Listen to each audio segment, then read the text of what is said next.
Welcome to the Commune podcast. This is Jeff Krasno.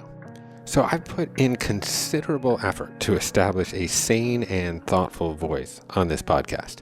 And at the risk of tossing all my credibility into the dustbin, today's episode is utterly different. So I had an experience last week at the DMV, and it was patently absurd. And I woke up the following morning and made a triple espresso. I walked by my podcast gear in this caffeine-inebriated state, and without any notes and completely on a whim, I recorded today's episode, which exposes a totally ridiculous side of me, generally reserved for amusing and embarrassing my children. And I'm releasing this silliness because I think there are two lessons buried somewhere beneath the covers. First, humor can be a conduit for the truth. And second, sometimes we need to tap into a different side of ourselves in order to free ourselves. So, no more obfuscation. Here we go.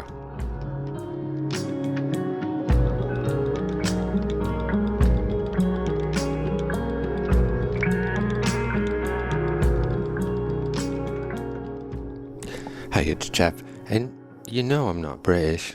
You know I'm not. I'm American, but still, I feel like for the first time in a very, very long time, the door is just slightly cracked, just barely ajar for some kind of hilarity, just a dollop of levity. You know, it's just like, I realize things are still grim and dismal in much of the world, but I don't know. I just feel like we could all use a bit of laughter.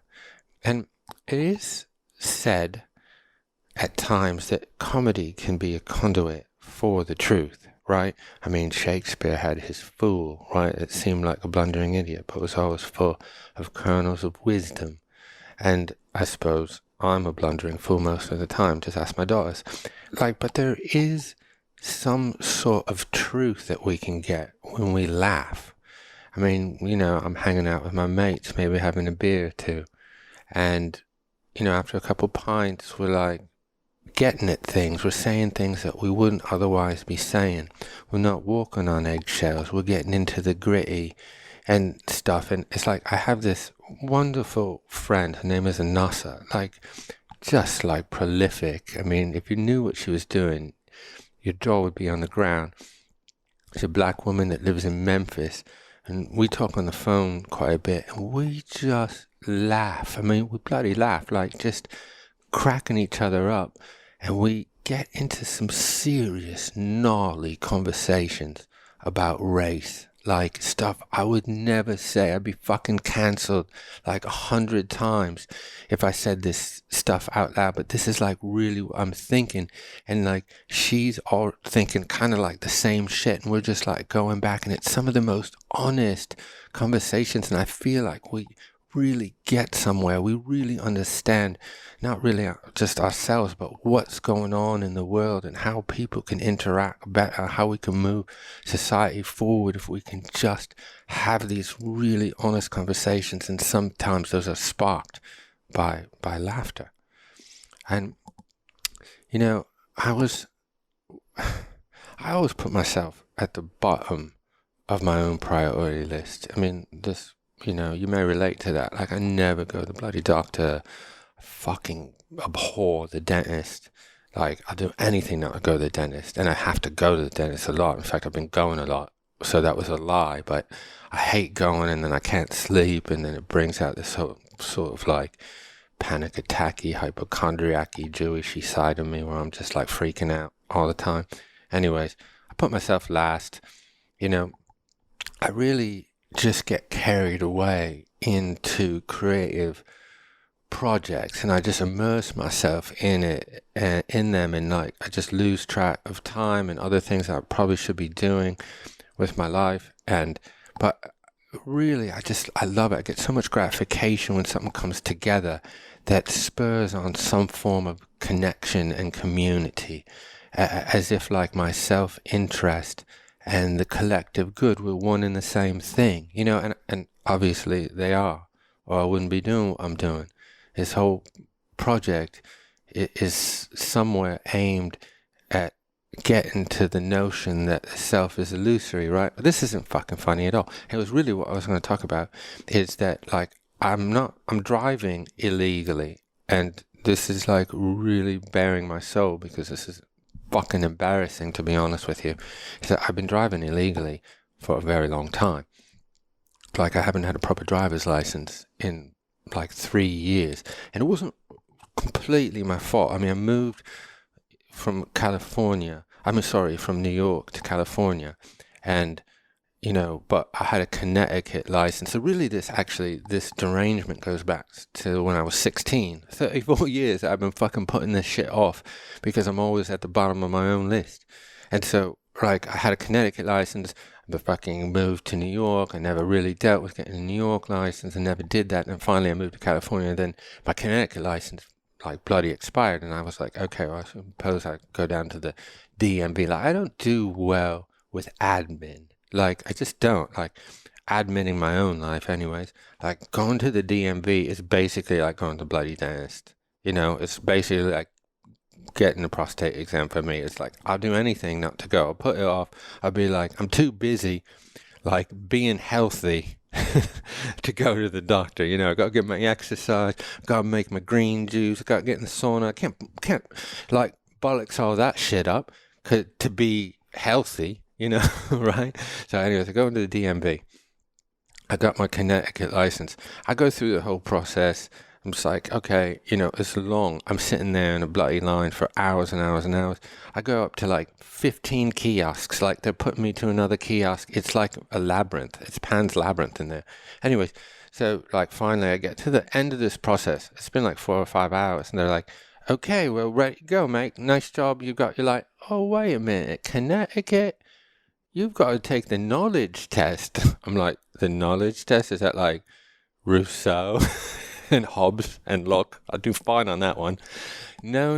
You've got to take the written driver's test. So, but hurry up. Like, there's a line over there. You can just get in before the 4:30 one, so you won't have to come back. Just get in. I'm like, all right. I'm sort of dumbfounded. I kind of traipse over into this other line. I'm looking around. Everyone's got these like books, like proper books with like highlights and stuff, and they're like feverishly like researching, like cross-referencing codes and shit, and I'm like, oh fuck, I don't know. So anyways, we get like marshaled into this other room where there's all these touch screens.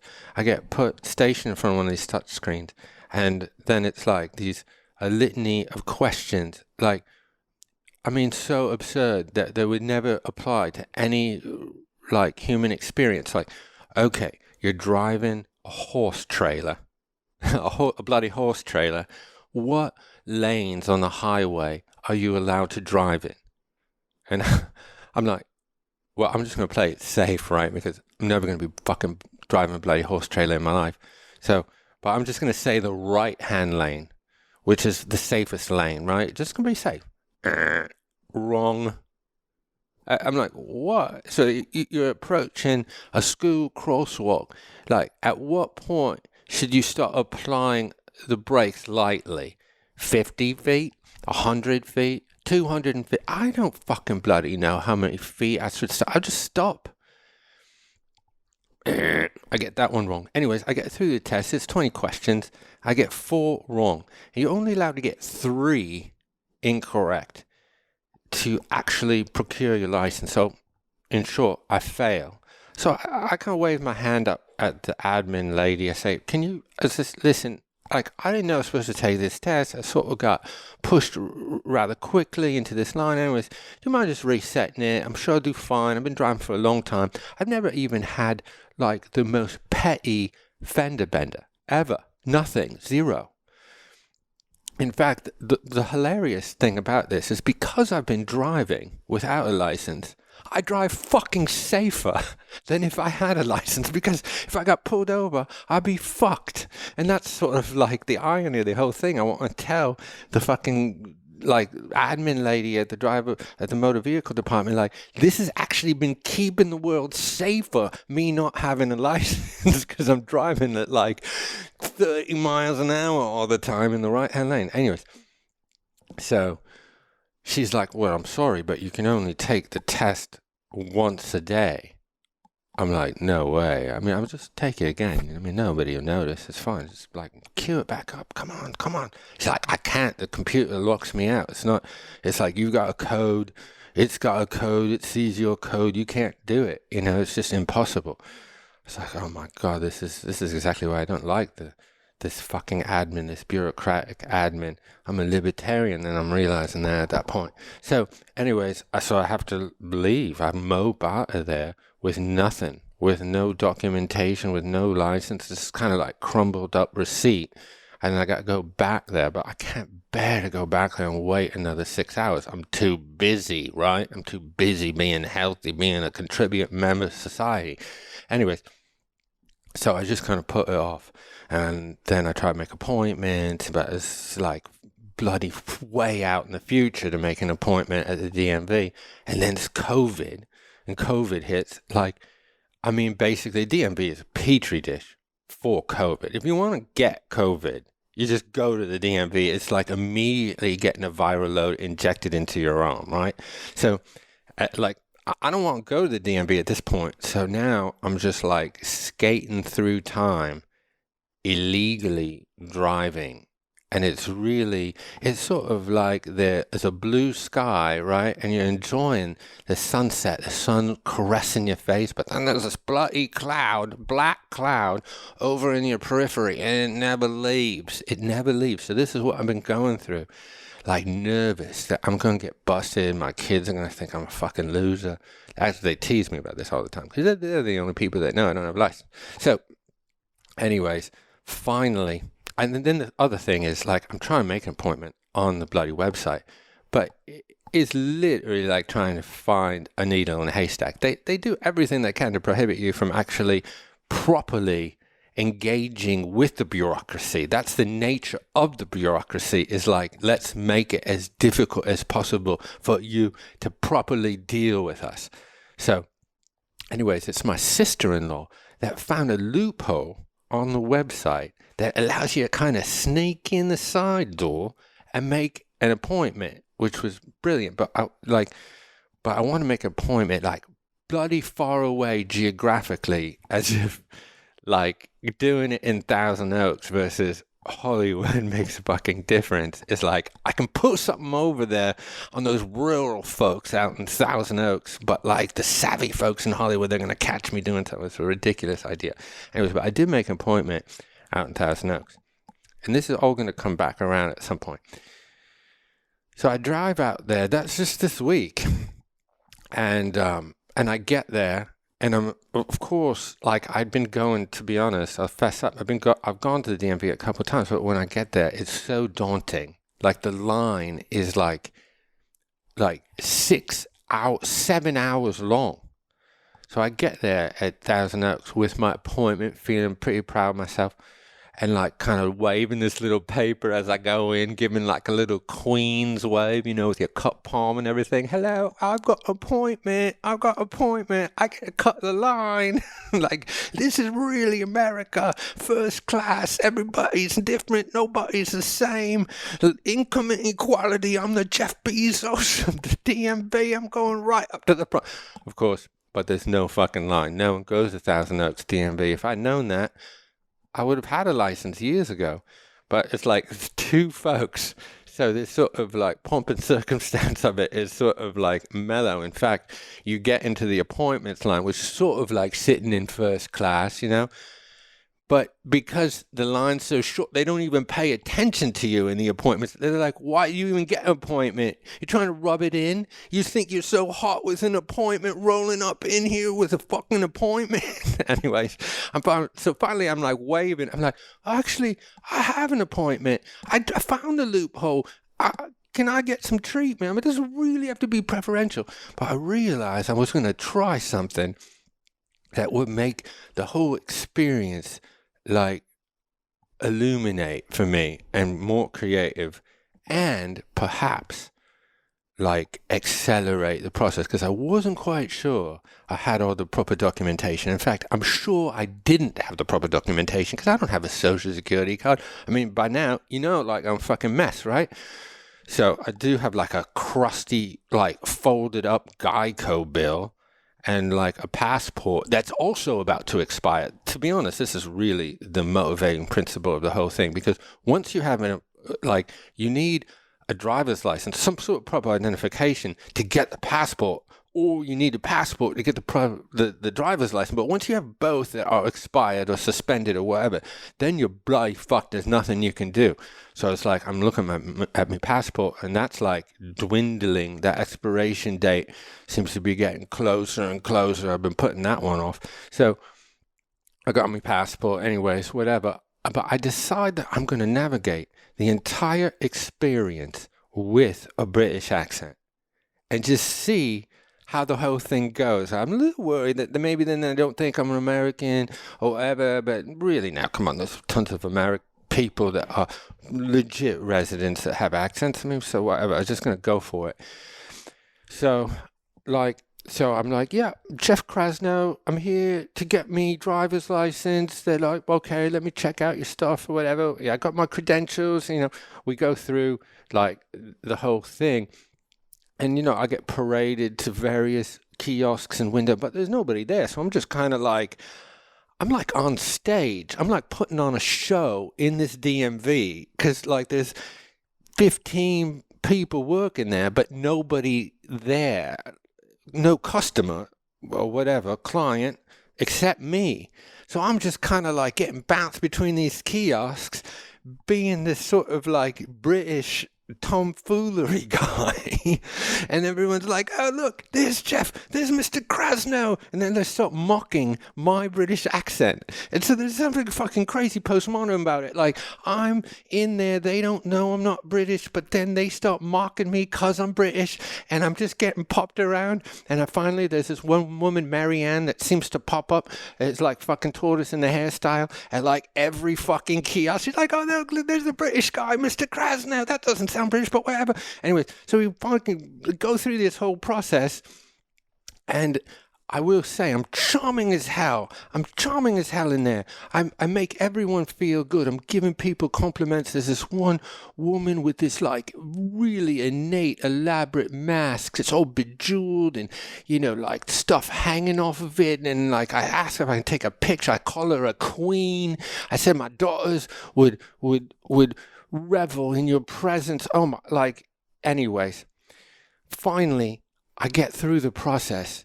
I mean, it's like having a baby. I'm so excited.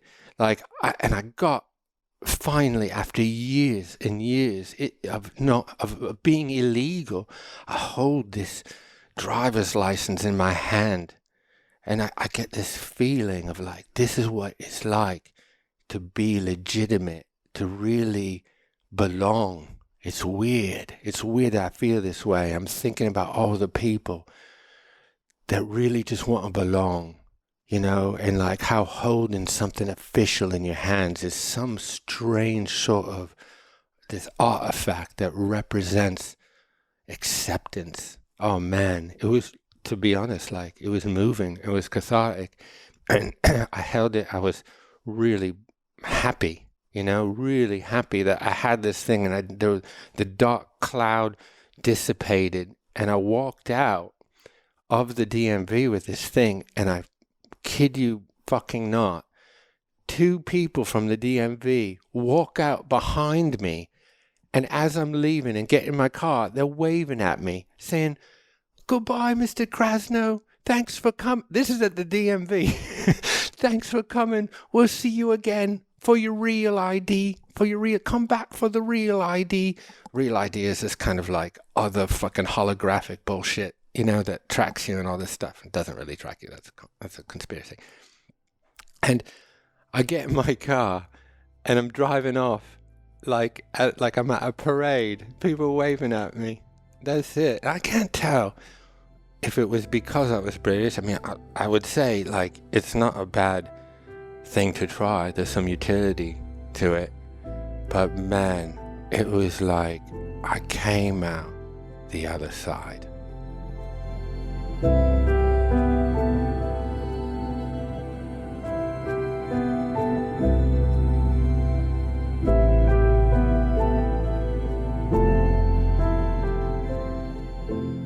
Okay, so there you have it, my British alter ego. Thanks for humoring me by letting me attempt to humor you. If comedy can be a conduit for the truth, then hopefully we can all laugh our way a little closer to God. Feel free to send me a note at jeffk@onecommune.com. That's all from the Commune for this week. I'm Jeff Krasno, and I am here